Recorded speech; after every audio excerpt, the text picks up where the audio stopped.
अस्सलामुअलैकुम दोस्तों, मेगा सोफ्टी पाप नगर जंजईंदा नई एपिसोड्स में छा थींदो आहे, छा थियण वारो आहे।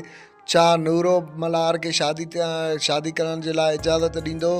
छा मिठल पंहिंजी धीउ राबेल खे बि मल्हार सां शादी करण छॾींदो या कोन छॾींदो? त इन जी सॼी तफ़सीलात ॼाणण खां पहिरियां जेकॾहिं अव्हां असांजे चैनल ते नवां आहियो त महिरबानी करे असांजे चैनल खे सब्सक्राइब करे छॾींदा।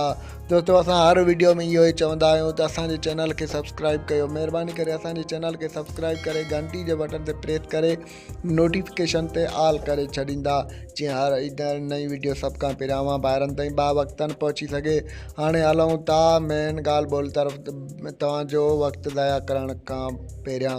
दोस्तों, जीअं त तव्हां ॾिसंदव त नूरो कॾहिं बि मल्हार खे इजाज़त न ॾींदो। मल्हार हुनखे चवंदो त तो सॼे ॻोठ में राबेल जी बदनामी कई आहे, तो हुनखे भलो बुरो चयो आहे, तो इहो सुठो न आहे कयो। नूरो हुनखे चवंदो त न पुट राबेल आहे ईअं, त हुन ते सारंग बि हुनखे चवंदो त चाचा नूरो तूं सफ़ा ग़लति आहीं, तोखे ईअं करणु न घुरिजे। ॿिए तरफ़ तव्हां ॾिसंदव त मिठल बि राबेल खे चवंदो त तूं मल्हार खे विसारे छॾ, मल्हार सां हाणे तुंहिंजी शादी कोन थींदी।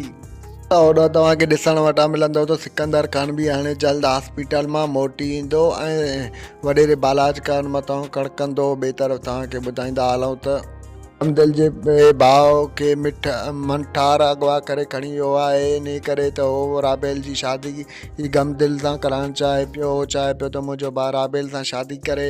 जीअं त तव्हां ॾिसंदव त वहाब जे मथां वॾेरो बालाज ख़ान तमामु घणो ज़ुल्म कंदो। उहो बि इन ॻाल्हि खां फिरी वेंदो, पोइ गमदिल बि हुन सां शादी कोन कंदो।